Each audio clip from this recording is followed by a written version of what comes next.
നിങ്ങൾ ഗർഭിണിയാണോ? സാധാരണ നമ്മുടെ പീരീഡ്സ് തെറ്റുന്ന സമയത്താണ് ഈ സംശയം അല്ലെങ്കിൽ പ്രതീക്ഷ നമ്മളിലുണ്ടാവുന്നത്. ഗർഭിണിയാണോ എന്നത് എത്രയും നേരത്തെ അറിഞ്ഞിരിക്കേണ്ടതാണ്. മാനസികമായും ശാരീരികമായും ഒരുങ്ങുവാൻ ഇത് അത്യാവശ്യമാണ്. അപ്പോൾ നമുക്ക് പ്രഗ്നൻസിയുടെ ഏർലി സിംറ്റംസ് എന്തൊക്കെയാണെന്ന് നോക്കാം. ലെറ്റ്സ് ലേണിൻ്റെ പുതിയ വീഡിയോയിലേക്ക് എല്ലാവർക്കും സ്വാഗതം.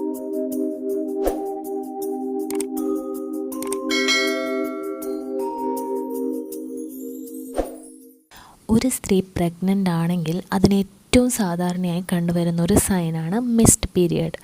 അപ്പോൾ നിങ്ങളുടെ എക്സ്പെക്റ്റഡ് മെൻസ്ട്രൽ ഡേറ്റിൽ നിന്നും ഒരാഴ്ചയോ അതിലധികമോ ആയിട്ടും നിങ്ങൾക്ക് പീരീഡ്സ് ആയില്ലെങ്കിൽ ചിലപ്പോൾ നിങ്ങൾ പ്രഗ്നൻ്റ് ആയിരിക്കാം. എന്നിരുന്നാലും ഇറഗുലർ പീരീഡ്സ് ഉള്ളവർ ഇതൊന്നുകൂടി ചെക്ക് ചെയ്തതിന് ശേഷം ഉറപ്പുവരുത്തുന്നതായിരിക്കും നല്ലത്. പിന്നൊന്നാണ് ഛർദിയും ഓക്കാനവും. പ്രഗ്നൻ്റ് ആയതിന് 1-2 മാസത്തിന് ശേഷമാണ് സാധാരണയായി ഛർദിയും ഓക്കാനവും ആരംഭിക്കാറ്. എന്നാൽ ചില സ്ത്രീകളിൽ ഇത് വളരെ നേരത്തെ തുടങ്ങാറുമുണ്ട്. ഗർഭാവസ്ഥയിൽ ഒരിക്കൽ പോലും ഛർദിക്കാത്തവരുമുണ്ട്.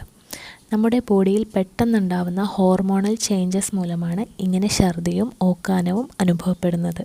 പ്രഗ്നൻസിയുടെ മറ്റൊരു സിംറ്റമാണ് ഇടയ്ക്കിടെ മൂത്രമൊഴിക്കാൻ തോന്നുക എന്നുള്ളത്. ഗർഭിണിയായതിനു ശേഷം സ്ത്രീകൾ കൂടുതലായി മൂത്രമൊഴിക്കുന്നു. ഗർഭിണിയാവുമ്പോൾ നമ്മുടെ ശരീരത്തിൽ രക്തത്തിൻ്റെ അളവ് വർദ്ധിക്കുന്നു. ഇത് കാരണമാണ് മൂത്രത്തിൻ്റെ അളവിലും വർധനവ് വരുന്നത്. പ്രഗ്നൻസിയുടെ മറ്റൊരു ഏർലി സൈനാണ് ക്ഷീണം അല്ലെങ്കിൽ തളർച്ച എന്ന് പറയുന്നത്. ആദ്യത്തെ 3 മാസമാണ് കൂടുതലായും ഗർഭിണികൾക്ക് ക്ഷീണവും തളർച്ചയുമൊക്കെ കണ്ടുവരുന്നത്. ഹോർമോണിൻ്റെ അളവിലുണ്ടാവുന്ന പെട്ടെന്നുള്ള മാറ്റങ്ങളാണ് ഈ ക്ഷീണത്തിനും തളർച്ചയ്ക്കും കാരണം. പ്രഗ്നൻസിയുടെ മറ്റൊരു പ്രധാനപ്പെട്ട സിംറ്റമാണ് മൂഡ് സ്വിങ്സ്, അതായത് പെട്ടെന്നുണ്ടാവുന്ന സ്വഭാവ വ്യതിയാനങ്ങൾ അല്ലെങ്കിൽ വൈകാരികമായ മാറ്റങ്ങൾ. ഇതിനെയൊക്കെയാണ് നമ്മൾ മൂഡ് സ്വിങ്സ് എന്ന് പറയുന്നത്. ഇതും നമ്മുടെ ശരീരത്തിലുണ്ടാവുന്ന ഹോർമോൺസിൻ്റെ വ്യതിയാനം കൊണ്ട് സംഭവിക്കുന്നതാണ്. മറ്റൊന്നാണ് ലൈറ്റ് ആയിട്ടുള്ള സ്പോട്ടിങ്, അതായത് ചെറിയ രീതിയിലുള്ള ബ്ലീഡിംഗ് ഉണ്ടാവുക. വളർന്നു വരുന്ന ഭ്രൂണം ഗർഭപാത്രത്തിൻ്റെ ആവരണത്തോട് അറ്റാച്ച് ചെയ്യപ്പെടുന്ന ടൈമിൽ ചില സ്ത്രീകളിൽ മാത്രം കാണപ്പെടുന്ന ഒരു സിംറ്റമാണിത്. എല്ലാവരിലും ഇത് ഉണ്ടാവണമെന്നില്ല. പ്രഗ്നൻസിയുടെ മറ്റൊരു ഏർലി സിംറ്റമാണ് ക്രാമ്പിംഗ്. നമുക്ക് പീരീഡ്സിൻ്റെ സമയത്ത് ഉണ്ടാവുന്നത് പോലുള്ളൊരു ഡിസ്കംഫേർട്ടാണ് ക്രാമ്പിംഗ്.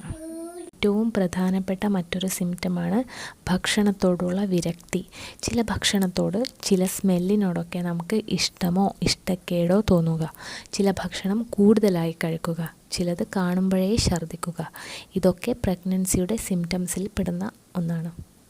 ഗർഭിണിയായിരിക്കുന്ന സമയത്ത് നമ്മുടെ ശരീരത്തിൽ കൂടുതലായിട്ട് രക്തപ്രവാഹം ഉണ്ടാവുന്നുണ്ട്.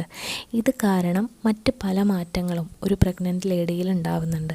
സെൻസിറ്റീവ് നിപ്പിൾസ്, മൂക്കൊലിപ്പ്, മൂക്കടപ്പ്, മൂക്കിൽ നിന്നും ചെറുതായിട്ട് രക്തം വരിക, തലകറക്കം, തലവേദന, ഇതൊക്കെ പ്രഗ്നൻസിയുടെ ലക്ഷണങ്ങളിൽ പെടുന്നത് തന്നെയാണ്. അപ്പോൾ നിങ്ങൾക്ക് ഈ ലക്ഷണങ്ങളൊക്കെ ഉണ്ടെങ്കിൽ, അല്ലെങ്കിൽ ഏറ്റവും ഇമ്പോർട്ടൻ്റ് ആയിട്ട് നിങ്ങൾക്ക് പീരീഡ്സ് മിസ്സായിട്ടുണ്ടെങ്കിൽ പെട്ടെന്ന് തന്നെ ഒരു പ്രഗ്നൻസി ടെസ്റ്റ് നടത്തി അത് ഉറപ്പ് വരുത്തുക. പിന്നീട് ഒരു ഗൈനക്കോളജിസ്റ്റിൻ്റെ കൺസൾട്ടേഷനും നേടുക. അപ്പോൾ ഇന്നത്തെ ഈ വീഡിയോ നിങ്ങൾക്ക് ഏതെങ്കിലും തരത്തിൽ ഉപകാരപ്പെട്ടിട്ടുണ്ടെങ്കിൽ ഒന്ന് ലൈക്ക് ചെയ്യുക, ഷെയർ ചെയ്യുക. അതുപോലെ നിങ്ങളുടെ വിലയേറിയ അഭിപ്രായങ്ങളെല്ലാം കമൻറ്റ് ബോക്സിലൂടെ രേഖപ്പെടുത്തുക. അതുപോലെ നമ്മുടെ ഈ കുഞ്ഞു ചാനലൊന്ന് സബ്സ്ക്രൈബ് ചെയ്ത് സപ്പോർട്ട് ചെയ്യുക. Thank you.